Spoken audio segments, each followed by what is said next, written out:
Olá, seja bem-vindo ao Café Intercom em Rede. O tema desta edição é verdades sobre fake news, e em especial no que se refere ao impacto sobre o jornalismo. Para fazer essa análise, temos três convidados.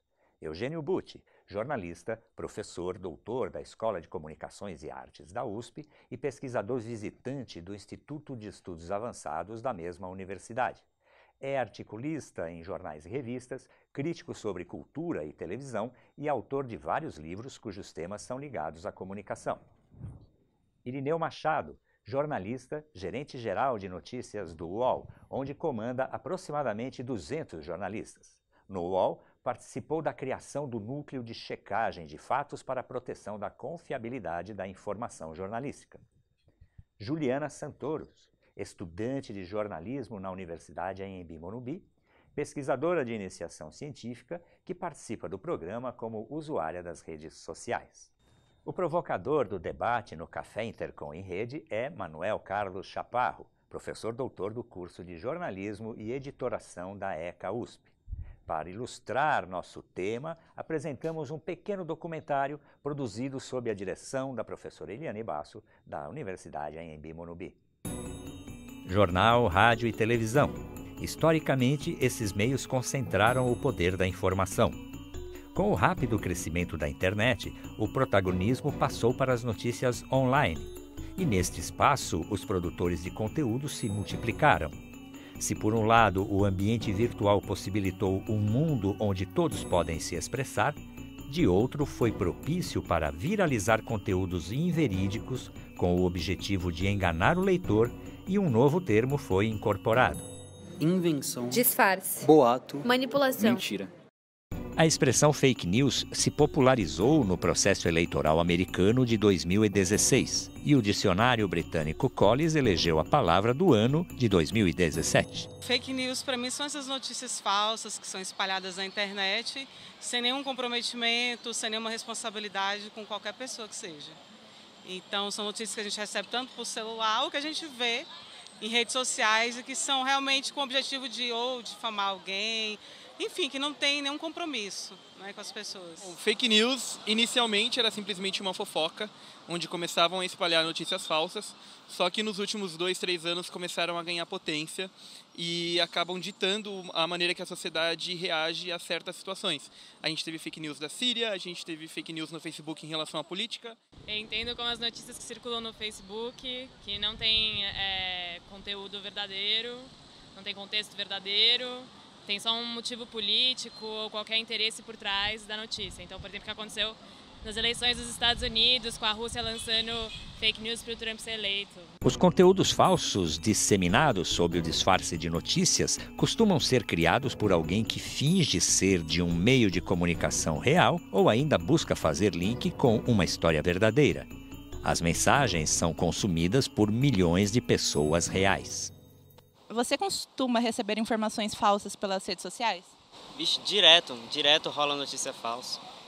Sim, já me aconteceu, principalmente em grupos de WhatsApp, né? O ambiente virtual abriu espaço para um mercado de manipulações e tem sido alvo das estratégias comerciais e principalmente políticas em países com altos índices de polarização.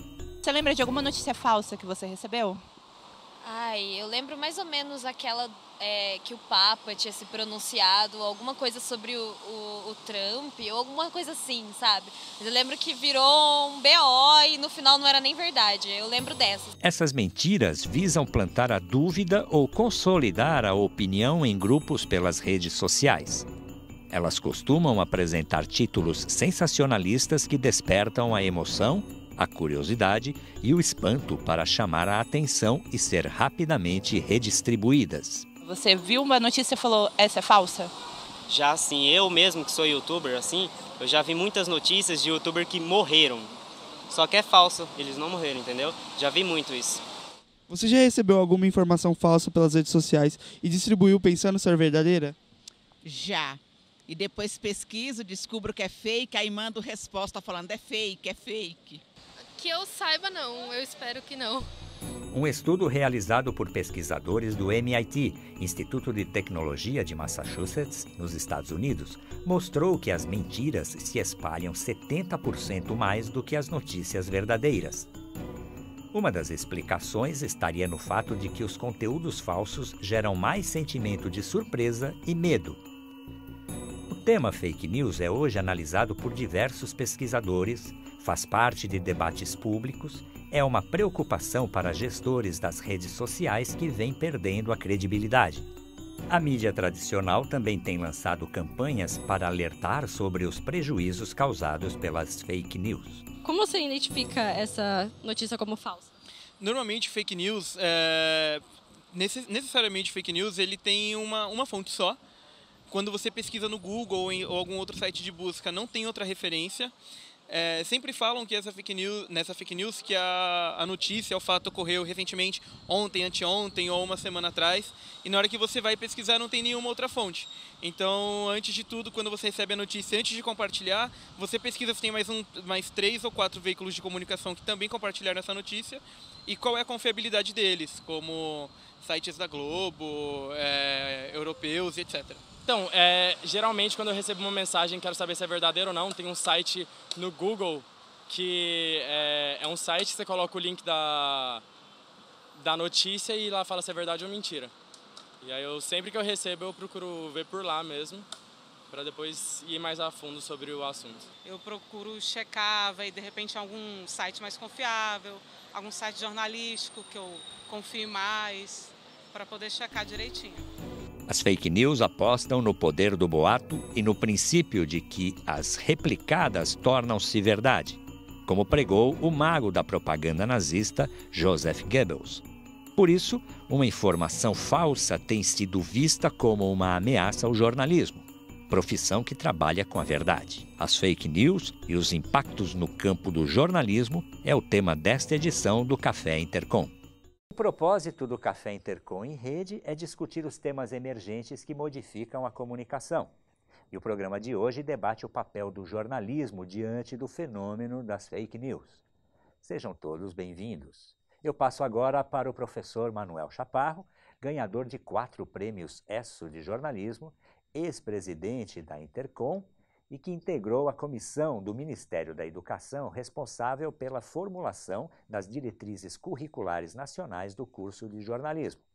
Também é autor de livros sobre jornalismo, em que enfatiza sempre a importância das fontes como protagonistas do processo jornalístico. Muito obrigado, professor Nivaldo. E eu queria também, em nome da Intercom, agradecer a vossa presença e agradecer também a parceria, a qualidade da parceria com a Anhembi Morumbi, que nos oferece condições para gerarmos conteúdos de alto interesse e, portanto, altamente convenientes a uma socialização educativa. Eu queria fazer um pequeno comentário, começando por dizer que não existe a notícia falsa. Ou é notícia, ou não é notícia. A notícia, conceitualmente, é a informação verdadeira de um fato verdadeiro. Então, a própria expressão fake news é uma mentira. Isto é a minha opinião. E queria também lembrar que a razão de ser deste nosso debate é exatamente a preservação da credibilidade jornalística. E, para isso, eu lembro que a linguagem narradora e argumentadora do jornalismo, ela só tem importância porque é altamente confiável e é também um espaço público para o qual hoje se encaminham todos os conflitos que dão andamento aos processos sociais, culturais, econômicos, políticos, etc.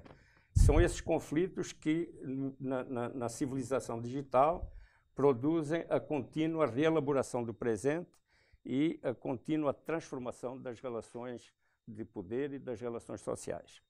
Então, em função disso, nós fazemos a primeira pergunta aqui ao nosso colega Irineu, porque ele está como diretor de notícias do UOL diretamente ligado a este processo. Eu até faria antes uma pergunta que satisfaz uma curiosidade minha.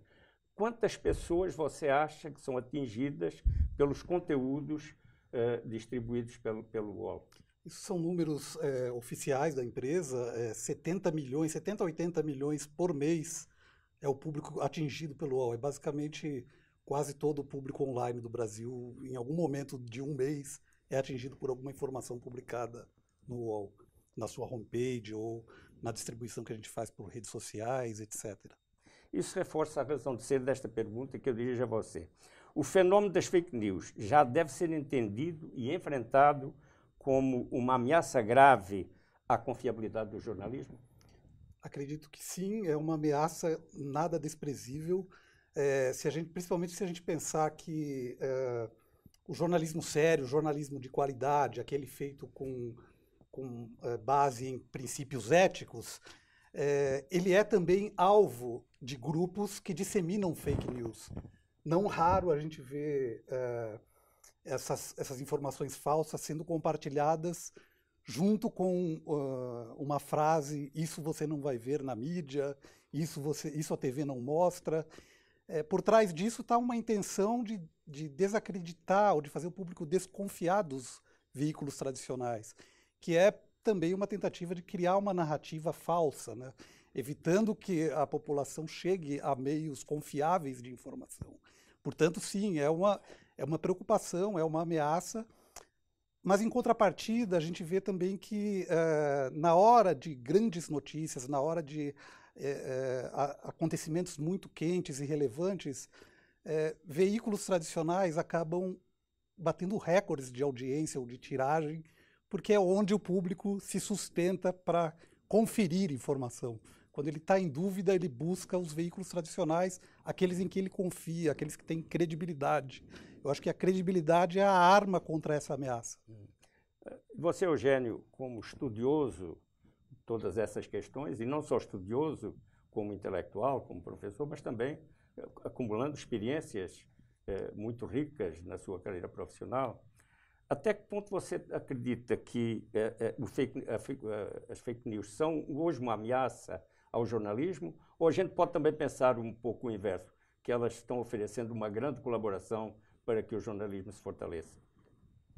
Bom, antes de responder, eu queria saudar os meus amigos de painel aqui, o Irineu e o Nivaldo, a nossa estudante, e o professor Chaparro, que me convidou e eu vim correndo para o programa. Parabéns pelo programa, é uma iniciativa importante para a Intercom, para o estudo de jornalismo.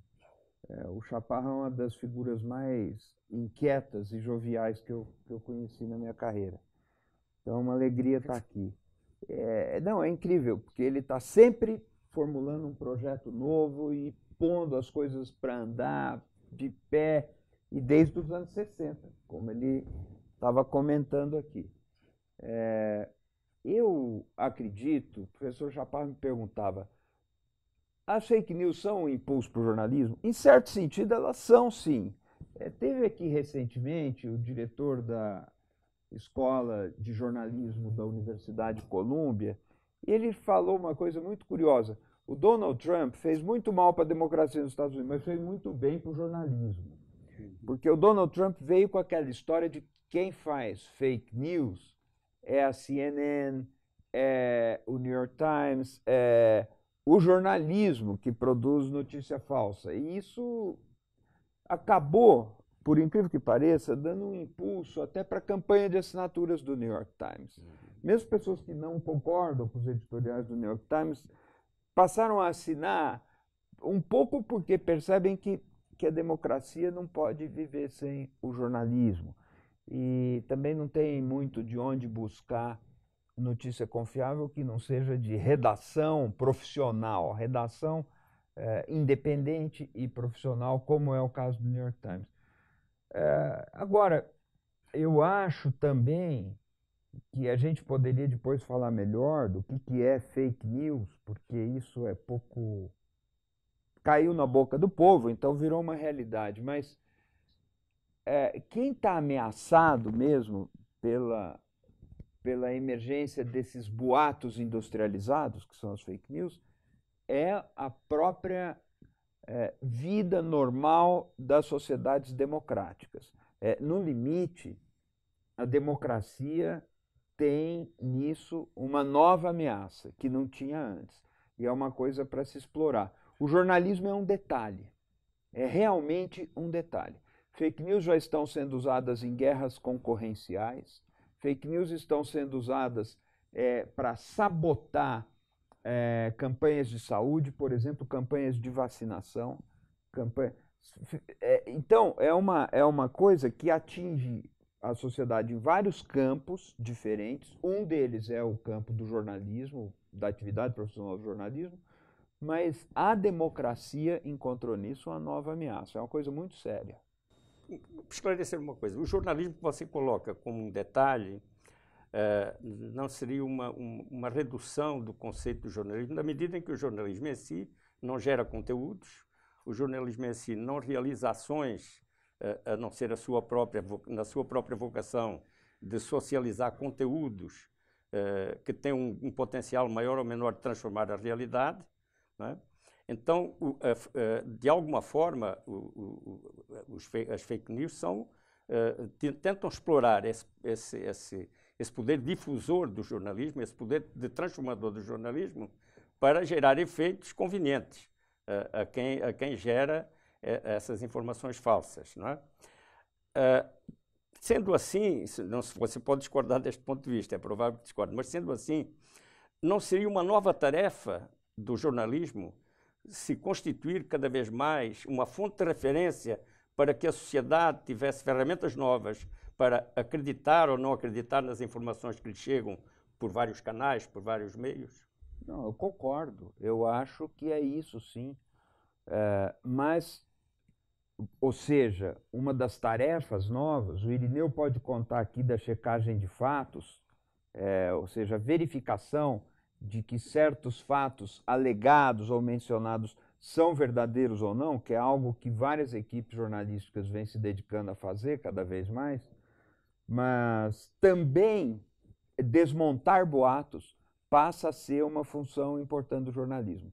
Mas quando eu me refiro ao campo do jornalismo, eu estou me referindo ao campo profissional do jornalismo. É verdade que a onda de notícias falsas, que a melhor tradução talvez sejam notícias fraudulentas, porque a falsidade dessas notícias é uma tradução proposta pelo Carlos Eduardo Lins da Silva. A falsidade, a fraude dessas notícias não está no que elas dizem. Isso é muito importante. A fraude ou a falsidade delas está no aspecto que elas têm de serem uma produção jornalística e, na verdade, elas não são. Elas parecem uma coisa que elas não são. Daí elas carregam um relato falso. Mas a primeira fraude é se passar por algo jornalístico sem ser. Por que fazem isso? Porque é claro que o jornalismo tem, apesar de todos os problemas, uma credibilidade na largada. Claro. Sabe-se que Então, eu me refiro a isso, ao campo da atividade profissional do jornalismo, como um detalhe, porque a vida na sociedade, a vida social, é muito maior do que isso. E nós estamos tendo efeitos muito desastrosos sobre isso, a partir dessa indústria de fake news, não apenas no debate político. Existe o debate da concorrência comercial, que vem perdendo muito, e da saúde. Podemos citar vários casos de educação, como isso mina a educação, tentar colocar no mesmo nível as teorias advindas de Charles Darwin e teorias criacionistas é um problema. Que bate muito na educação, na divulgação da ciência, na noção de ciência. Querer equiparar Copérnico, Galileu, mesmo o grego Eratóstenes e outros que perceberam que a Terra é redonda, isso 2 séculos antes de Cristo já foi visto, mas pelos gregos, com teorias, entre aspas, de que a Terra é plana, isso é um problema de educação da ciência, não bate diretamente no jornalismo. É para isso que eu estou chamando a atenção. A democracia está sendo ameaçada em várias frentes. Eu queria aprofundar isso, mas permitam fazer uma pergunta à Juliana, mas a gente já vai voltar a esse detalhe, a essa discussão. Você, como usuária das redes sociais, você vê a fake news com esta complexidade ou para você a fake news é uma coisa mais simples?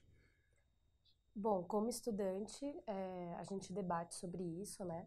Eu tento fugir disso utilizando justamente os veículos de bom jornalismo, né? Para checar os fatos. A referência. Sim. Quer dizer que o jornalismo passa a ser para você, os territórios confiáveis do jornalismo passa a ser para você o ponto de referência para se defender das fake news, é isso? Sim. Se a gente vê uma notícia que parece duvidosa... Você diria, como estudante, que a discussão na escola, no ensino, nos conteúdos do curso, deviam se interessar mais por esta discussão, ou eles estão correspondendo àquilo que seria necessário? Sim, particularmente temos feito essa discussão em sala de aula, mas eu acho que poderíamos ter um preparo maior em questão de ferramentas, como checar fatos, além do bom processo de apuração. Acho que sim. O Café Intercom em Rede é uma iniciativa da Sociedade Brasileira de Estudos Interdisciplinares da Comunicação, do Departamento de Jornalismo e Editoração da Escola de Comunicações e Artes da Universidade de São Paulo e da Escola de Comunicação da Universidade Anhembi Morumbi. Lembramos que você pode encontrar esse programa na página da Intercom, que é portalintercom.org.br.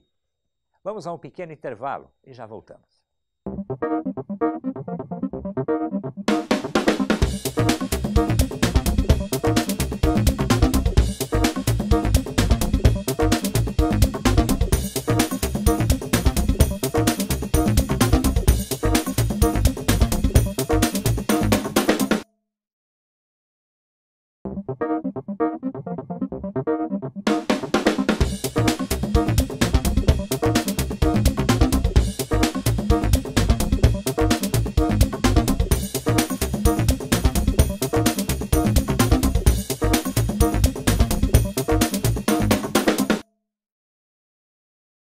Voltamos ao nosso Café Intercom em Rede e eu passo a palavra ao nosso professor, doutor do curso de Jornalismo e Editoração da ECA USP, Manuel Carlos Chaparro. Professor. Obrigado mais uma vez, professor Nivaldo. Nessa nova rodada de perguntas e respostas, de debate, nós vamos lembrar que, décadas atrás, os processos jornalísticos foram perturbados por uma coisa que já foi citada aqui, que era o boato. Os boatos, eles tanto podiam ser verdadeiros como mentirosos. Os boatos, entretanto, até porque o jornalismo naquela época tinha um fluxo de produção de 24 horas, não é? Havia um intervalo grande entre o acontecimento e a notícia, entre o espalhamento do boato e a sua circulação. Então, o boato sempre tinha o objetivo de interferir na pauta jornalística. Talvez seja um aspecto que hoje não se prevê na fake news, porque a distribuição de informações hoje é aberta, plena e universal, e instantânea, não é? Mas, de qualquer forma, essa é uma discussão conceitual que vale a pena a gente enfrentar. E com base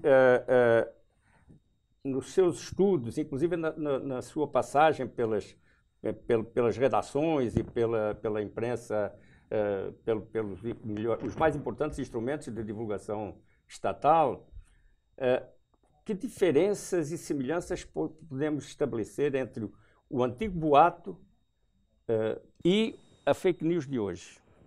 A gente tem um inventário antiquíssimo de boatos na disputa do poder, boatos na disputa política.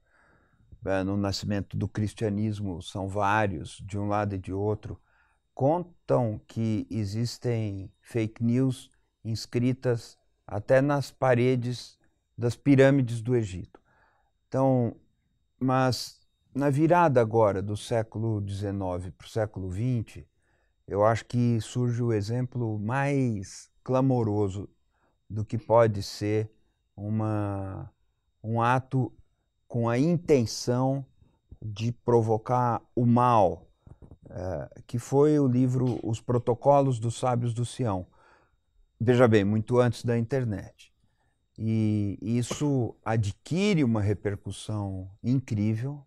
É um livro editado, pensado, concebido nos bastidores do czarismo na Rússia, e é difícil avaliar exatamente, fazer uma mensuração, mas esse livro, totalmente falso, totalmente calunioso, vai ter um efeito importante na formação de uma mentalidade de antissemitismo na Europa, que culmina talvez até com o Holocausto e tal, sem estabelecer aí nenhuma relação direta, mas sem dúvida isso aconteceu.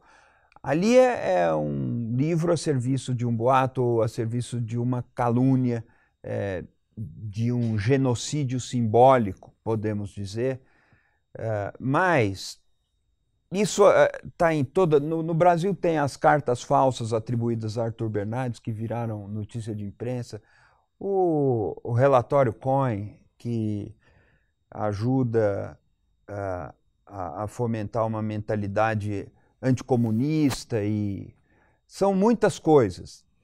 Uma diferença hoje que eu apontaria nesses surtos das chamadas fake news é que as pessoas ganham dinheiro com isso. A gente pode falar que sempre houve alguém ganhando por fora, ou mesmo um dinheiro, para trabalhar para alguém que tinha interesse político em vilipendiar um outro, agredir um outro. Mas agora, esses casos da Macedônia, que estão cada vez mais sendo noticiados, mostram que são grupos de pessoas que se reúnem para difundir mentiras e ganhar em cima disso, com base no número de cliques, no número de likes, no número de engajamentos. Essas pessoas fazem isso para ganhar dinheiro, elas não fazem porque elas partilham de alguma ideologia ou de algum ideal partidário. Elas fazem isso para ganhar dinheiro. O pessoal da Macedônia que trabalhou contra Hillary Clinton e a favor de Trump contam que tentaram fazer notícias fake a favor da Hillary, mas não dava ibope, aquilo lá não gerava muito recurso. Então eles começaram a se especializar em fazer coisas a favor do Trump, porque o público do Trump, dizem eles, seria mais vulnerável. Então é um negócio, isso é uma coisa incrível.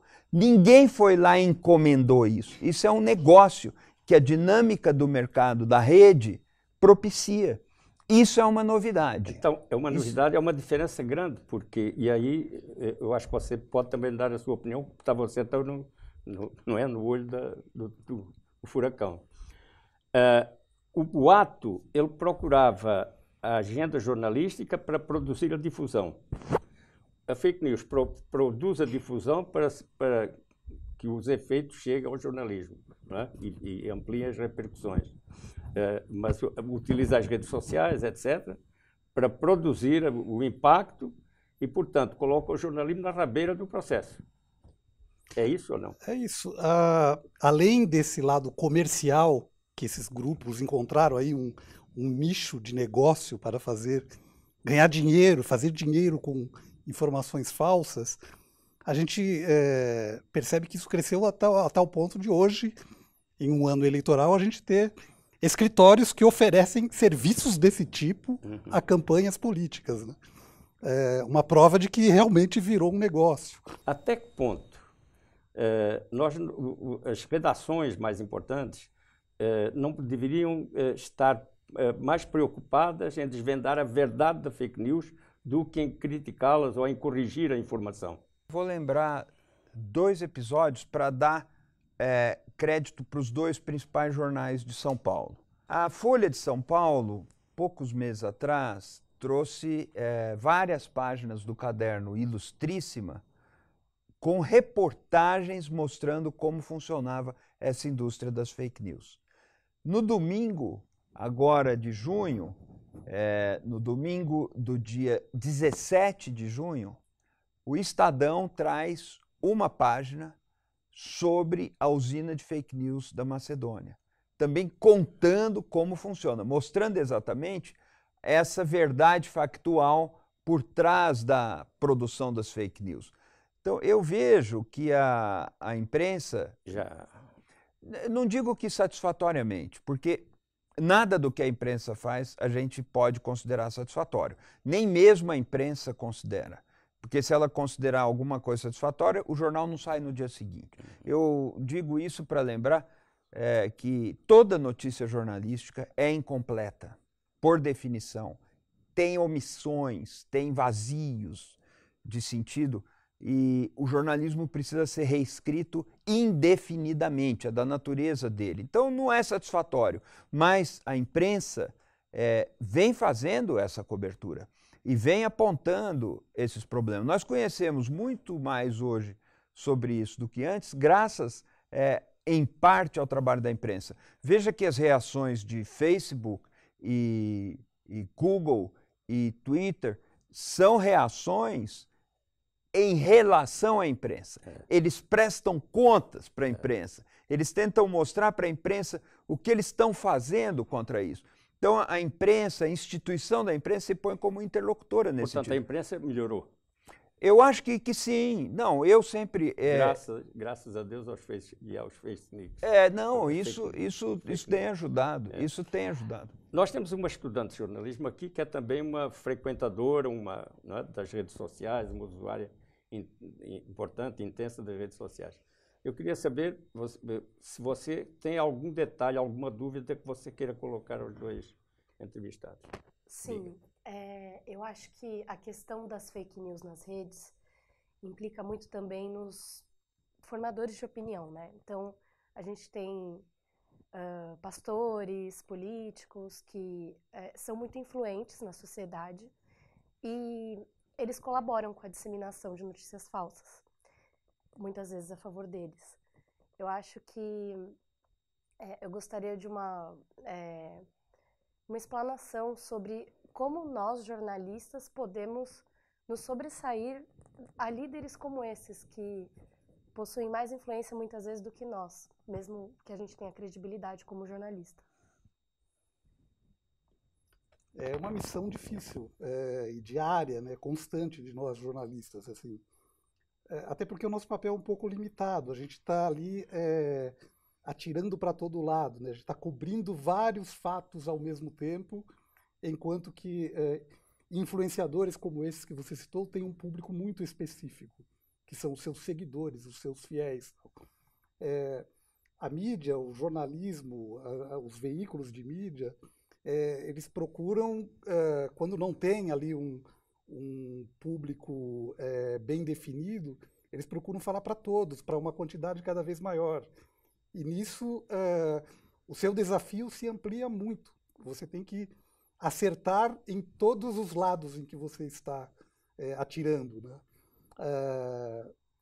O segredo para isso é fazer jornalismo com credibilidade, é buscar a informação verdadeira cada vez mais. E com isso conquistar a confiança do público. Esse público vai ser o seu retorno. Você acrescentaria alguma coisa à resposta? Não no sentido de acrescentar, que eu assino embaixo da resposta do Irineu. Mas eu lembraria o seguinte: o debate público, ele envolve a mentira. Nós temos que dizer o seguinte: o direito à informação inclui o direito de receber mentira. A liberdade de expressão inclui o direito de mentir. Pode parecer uma barbaridade o que eu estou falando, mas efetivamente não é. Porque o juízo do público, o juízo de cada um, é que precisa ser a instância máxima de separação entre o que é digno da confiança dele e o que não é.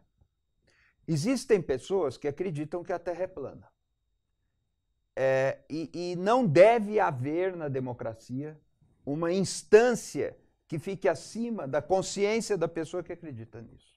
Existem pessoas que acreditam que o Dalai Lama é a reencarnação de não sei quem. Não há possibilidade numa sociedade democrática da criação de uma instituição que vá resolver se isso é verdade ou se é mentira. Existem pessoas que acreditam que Jesus Cristo ressuscitou, que saiu lá do túmulo em que ele estava e subiu, foi para o céu, fisicamente. Outras não acreditam, mas as pessoas devem acreditar nessas coisas porque é da natureza da fé, outros porque é de uma natureza de uma paixão. Isso faz parte da vida democrática. O que precisa acontecer numa sociedade democrática, além disso, é que existam canais crescentes e confiáveis de verificação, principalmente das informações que afetam a vida política. O que eu quero dizer com isso? A vida em que são tomadas decisões que vão afetar os destinos de todos. Porque uma fé religiosa, ela fica no seu campo. Às vezes há transbordamentos e são trágicos. Uma questão de preferência estética, a pessoa pode gostar de tal cantor, de tal... é um direito dela. Agora, aquilo que vai afetar o nosso destino é uma questão grave. As pessoas têm que ter direito de acreditar no que elas querem. Mas elas devem ter à disposição mecanismos para checar. Esse é o problema da democracia. É isso que nós temos que assegurar e que não está garantido. Então essa é a questão. Aí o jornalismo tem um grande papel a desempenhar e tudo mais. Mas isso nós precisamos ter claro.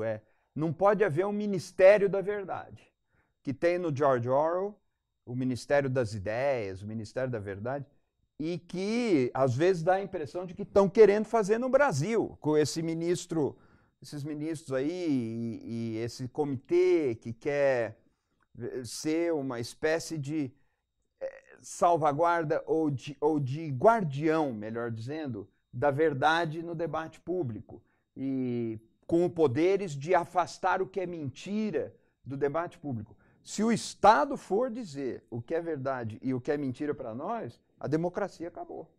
Então é esse que é o cuidado que eu acrescentaria. Muito bem. Seguimos aqui, vamos para um novo intervalo. Você pode encontrar esse programa também na página do curso de jornalismo do portal da Universidade Anhembi Morumbi, que é jornalismo.anhembi.br. Um pequeno intervalo e já voltamos com o último bloco do Café Intercom em Rede.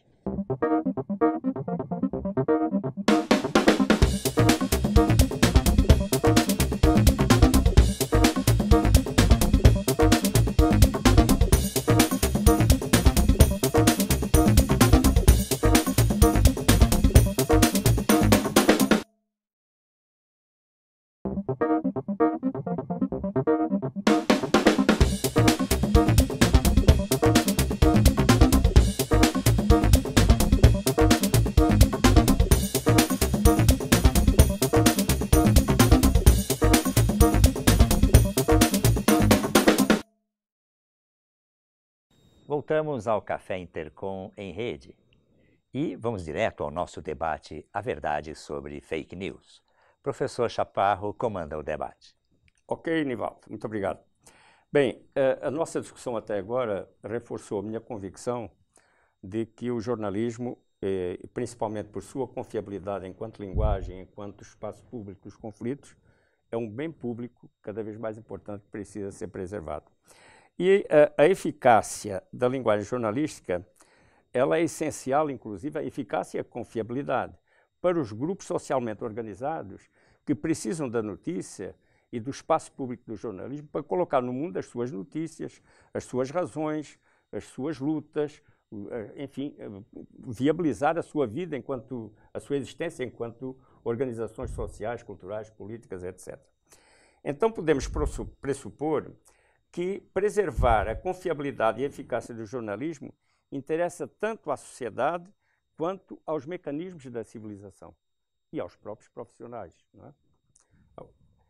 A pergunta, Ireneu, você lá na UOL, vocês montaram um procedimento novo, altamente profissional, de checar informações para que, não só para que os seus o seu público possa confiar na informação jornalística, mas também para que o próprio jornalismo readquira a confiabilidade ou que eventualmente tenha perdido com as fake news. Eu queria saber o seguinte, que você descrevesse rapidamente como é que funciona essa sua checagem, seus mecanismos de checagem, e com base nessa experiência, o que é que você acha que ainda pode ser feito e já deve ser feito para proteger a confiabilidade do jornalismo? Sim, o que a gente tem no UOL é um produto que a gente batizou de UOL Confere, ou seja, uma conferência, uma checagem de fatos, que começou timidamente, eu diria, nas eleições de 2014, depois evoluiu um pouco nas eleições de 2016, ainda não havia esse nome, a gente usava um apelido de Não É Bem Assim, que era basicamente checar o que os candidatos estavam dizendo em seus discursos, em debates e tal, e conferindo se aquilo se aqueles números eram reais, se aqueles dados eram verdadeiros ou não. No final da eleição de 2016, a gente percebeu que o interesse do público por esse tipo de conteúdo era muito grande. Tudo dava muita audiência. Então, ali em dezembro de 2016, janeiro de 2017, a gente estreou esse produto que a gente chamou de UOL Confere, que tinha em 2017 um volume de 3, 4 publicações por mês.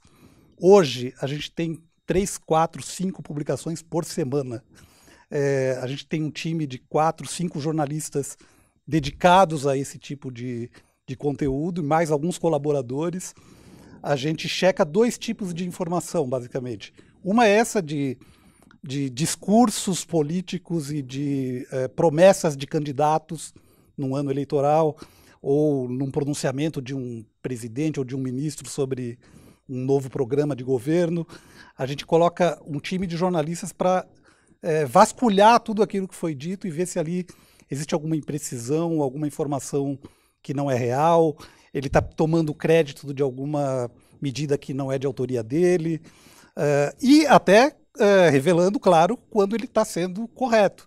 Não, isso aqui ele falou e esse número é verdadeiro, conferimos. E existe essa outra frente que é de checagem de boatos. A gente tem algumas ferramentas de monitoramento de redes sociais, de verificar essas informações que estão viralizadas, né? Essas informações duvidosas que se espalham pelo Facebook, pelo grupo de família do WhatsApp e tal. Todos os dias a gente escolhe alguns ali para fazer uma checagem. E já houve casos em que a gente foi checar, não, isso aqui é verdade, parecia notícia falsa, mas não, era verdadeiro. E na maior parte dos casos a gente acaba desvendando ali o que está por trás daquela informação e quase sempre o número de audiência é surpreendente. A gente teve conteúdos que a gente publicou que deu 1 milhão de leitores e a gente fica sempre refletindo se a gente está conseguindo atingir a quantidade de pessoas que foi impactada pela notícia falsa. E é quase sempre frustrante para a gente concluir que não. Muito mais gente acreditou na notícia que se espalhou no grupo de WhatsApp ali, e talvez não tenha nem sido impactado pela nossa checagem. Né? Hoje, o que ele falou agora reforça a necessidade da gente falar da função argumentativa do jornalismo. O mundo é cada vez mais argumentativo, e eu acredito que as demandas sociais em relação ao jornalismo são cada vez mais fortes por uma argumentação confiável.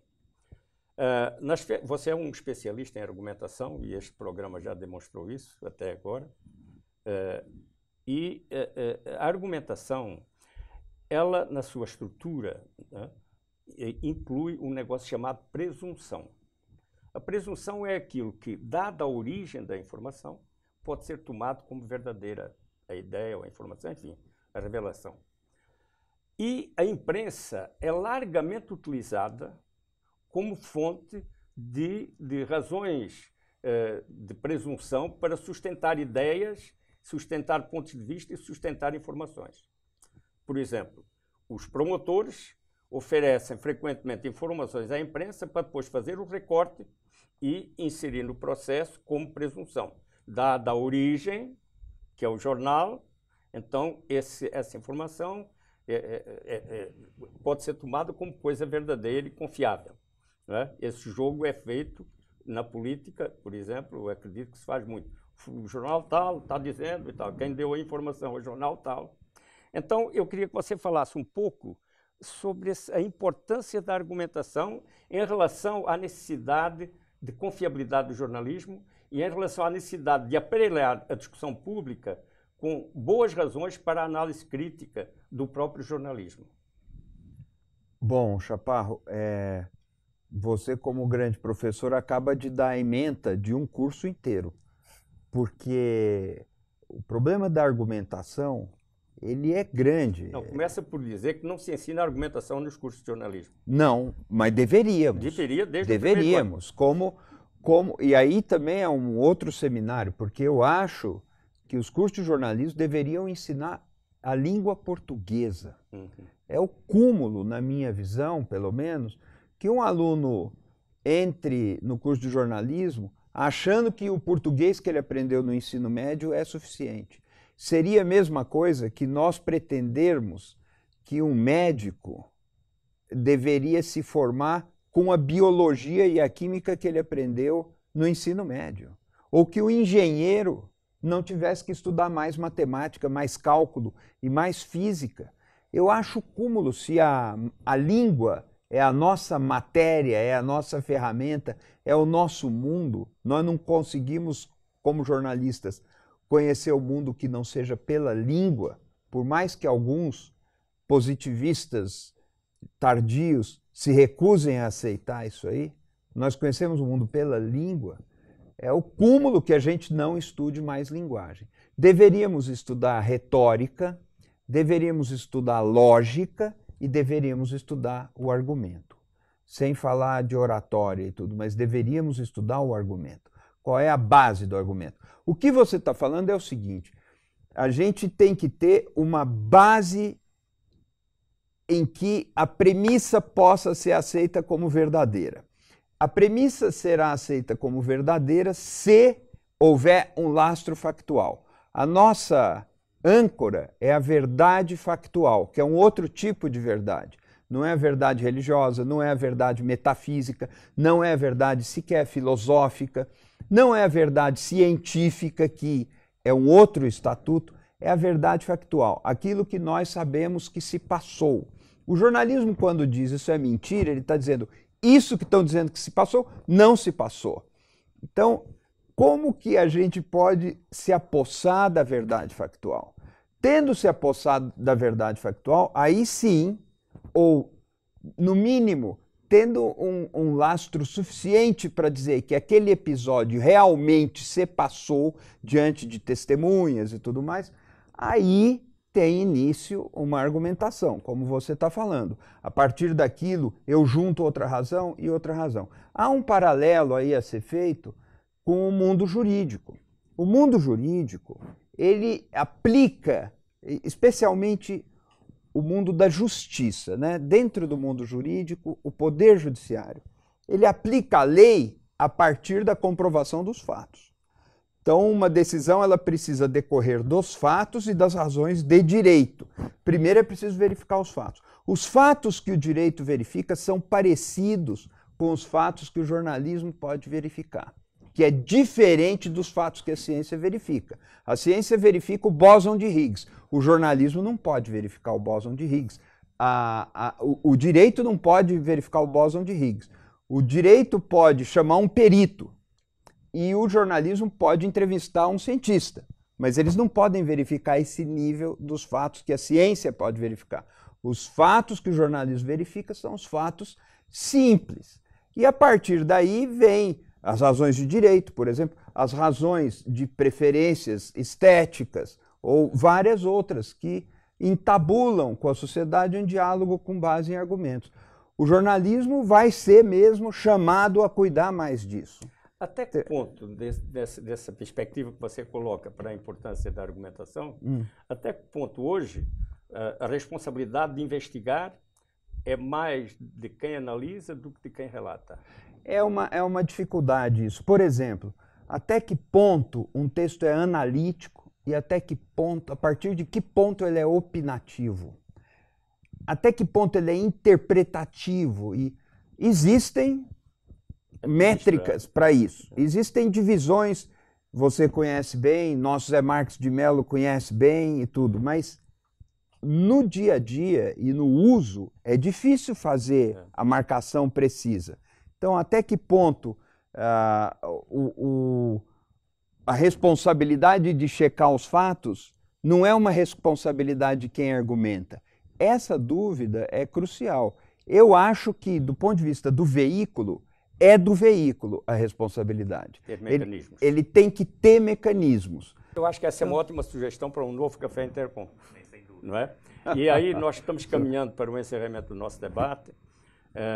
Eu antecipo agradecimentos que serão certamente também repetidos pelo Nivaldo, mas eu queria encerrar este debate começando por fazer uma pergunta a você, Juliana. Você, como estudante de jornalismo, pensando no futuro da sua profissão, nas suas futuras performances, qual foi a ideia mais importante que você leva deste debate? Bom, a ideia é uma coisa um pouco óbvia, que a gente já... os professores já lutam para nos ensinar na graduação, né? E além do que parece ser mesmo, o que a gente aprende como jornalismo declaratório, que é esse apego em falas e não ir atrás de checagem, e acho que, e além do que se vê mesmo, e além de declarações de pessoas, procurar documentos e outros atestamentos oficiais, assim, que possam garantir a verdade ou o mais próximo disso, né? Já que a verdade é algo tão relativo assim. Muito bem, eu pediria a vocês, os dois, começando por você, que numa frase ou num parágrafo relativamente curto, deixasse uma mensagem para os futuros jornalistas, esses jovens que estão agora nas universidades, sendo desafiados por um mundo que pouca gente sabe explicar. Então, tomando por base até como ponto de partida a manifestação da Juliana, o que é que você diria para os nossos futuros jornalistas? Bom, acho que é importante muita leitura, muita informação. Aproveitem este momento em que vocês são estudantes para se formar de fato. E é importante isso que a Juliana disse, de saber separar o joio do trigo, né? De saber buscar, além da fala, seja quem quer que seja a sua fonte e tal, buscar fatos, buscar documentos, saber pesquisar. É um momento que vocês têm de aprender a fazer isso, e isso vai dar frutos a vocês na carreira. Eu acho que esse momento da formação acadêmica é fundamental para esse preparo para o mercado de trabalho depois. O mercado de trabalho ele tem situações muito desafiadoras e quanto mais preparados vocês estiverem, mais sucesso vocês vão ter.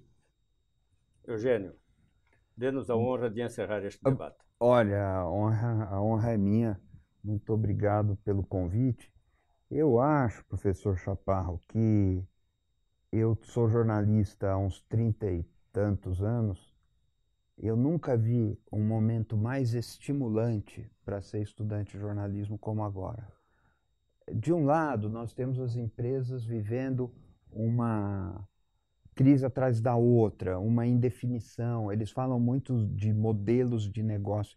Eu não gosto dessa expressão porque ela me parece um tanto quanto inadequada, imprópria, até imprópria para menores de 18 anos, como se dizia antes. Mas, tirando os modelos de negócio, eu acho que os jornais não conseguem saber como eles vão acertar as contas no longo prazo. Alguns já apontam um caminho, como o New York Times, por exemplo, o Washington Post, por exemplo, aliando inovação, que é outra palavra de que eu não gosto, com receitas que vêm diretamente do público leitor. Mas, tirando essa crise, nunca se debateu tanto jornalismo, nunca se leu tanto jornalismo. As pessoas vão atrás das redações de confiança para checar as coisas. O jornalismo é cada vez mais convocado a comparecer ao debate político e há portas abertas para a invenção de novas maneiras de fazer jornalismo, Exatamente. como nunca houve. Então, eu não conheço um momento, ao mesmo tempo difícil como esse, nunca houve, mas tão estimulante, tão fascinante. Então, eu acho muito legal. Queria eu ser estudante.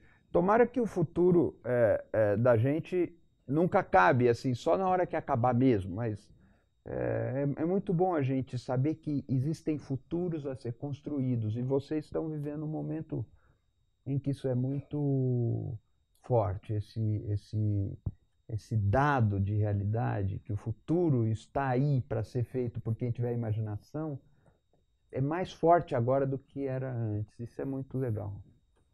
Encerramos essa edição. Agradecemos imensamente a Juliana Santoros, ao Irineu Machado e ao Eugênio Butti por nos darem esse elevado nível de discussão. E agradeço também ao professor Chaparro pela condução do debate. O Café Intercom em Rede é uma parceria entre a Intercom, a ECA USP e a Universidade Anhembi Morumbi. Nós voltaremos em breve com nossa 6ª edição. Até lá!